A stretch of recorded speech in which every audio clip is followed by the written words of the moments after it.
Hey there, Scott Allen Moffat here, the actor's dialect coach, and this is the latest in my series of introductory tutorial videos on various accents and dialects of English. And in this video, we will be covering the basics of an Irish accent.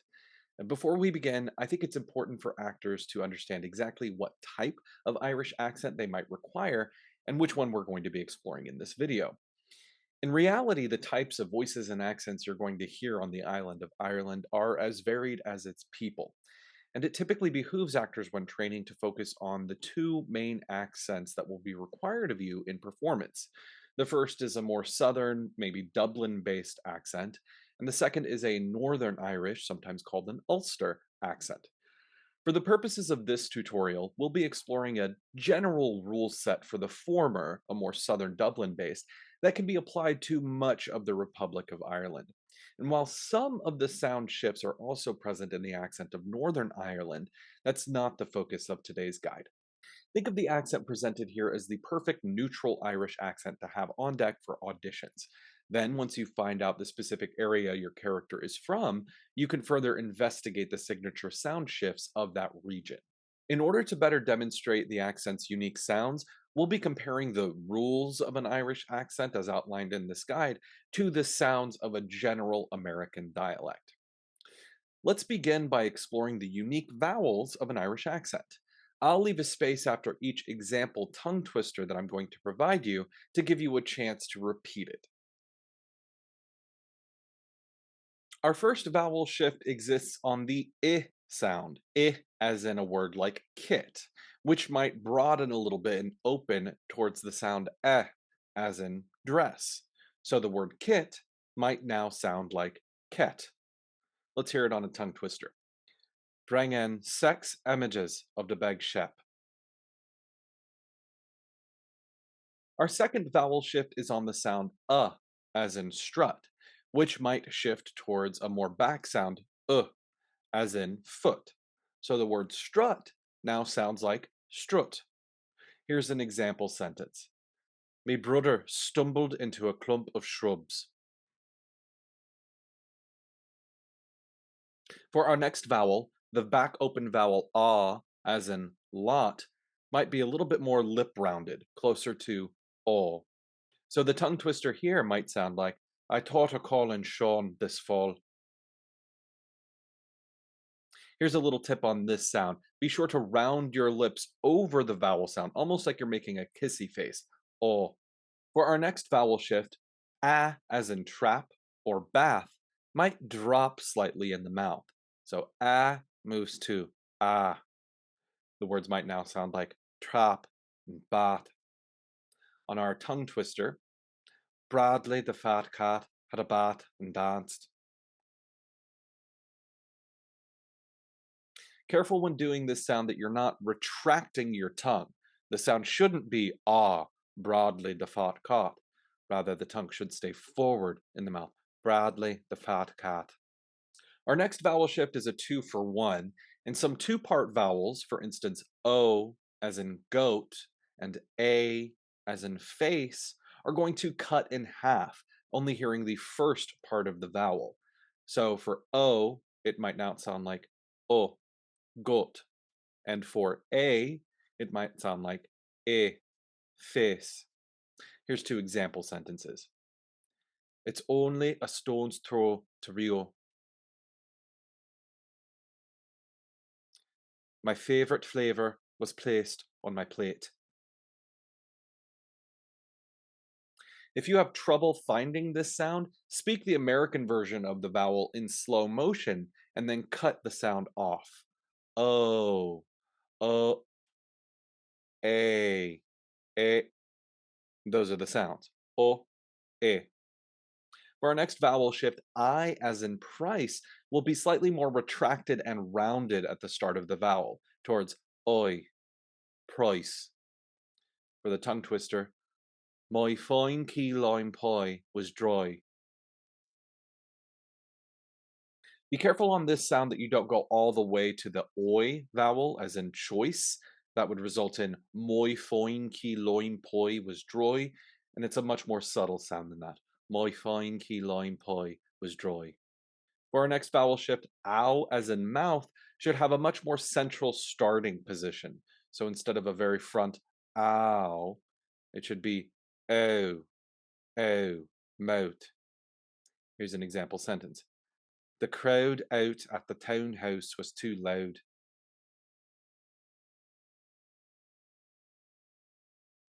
That's all of the vowel shifts we're going to be exploring for now. So now let's move on to some consonant changes that we'll hear in an Irish accent. One of the most important things to consider when exploring the consonants, especially for Americans, is that you do not unintentionally drop your R sounds like many other accents of the British Isles will do. That's a mistake my American actors often make when they attempt Irish. Also, note that in the R sound, R as in words like start, that vowel is going to be much more fronted and pure in the mouth. R. So for the example sentence here, Carly, are you parked by the Star Bar? If you have trouble finding this sound, start with a stereotypical pirate sound, R, and then kind of back off of it a little bit, R, R, R. Notice the tongue is front and low in the mouth. For our next consonant consideration, all of the L's in this accent should be light, clear, and almost delicate. No dark L's in this accent. So for the example sentence, the old bell in the well on the little hill. For our next consonant shift, words spelled with a WH that produce an H sound should be slightly breathier. Hwa. So here's our example sentence. Which whale whined by the wharf? This sound shift does not occur when WH words produce an H sound in words like who, whose, and whom. One of the most iconic sound shifts we're going to hear in this accent is what happens to the THs, which instead of getting under the teeth, the or th, are going to happen off the back of the teeth, the or ta. So in our example sentence, that thing over there in the theater is both of theirs. Our last sound shift is quite simple. Multisyllable words that end in ing are going to drop their G sound. Here's an example sentence. Today I'm camping, fishing, hiking, and eating.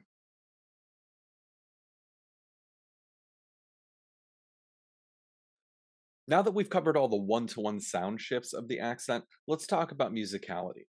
The musicality of any accent is defined by tendencies in rhythm, stress, intonation, tone, volume, and pitch.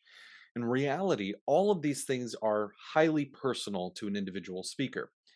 Whenever exploring a new dialect or accent, it's important to compare your own unique musicality to that of the target dialect, or more specifically, to whichever individual speakers you are using for resources.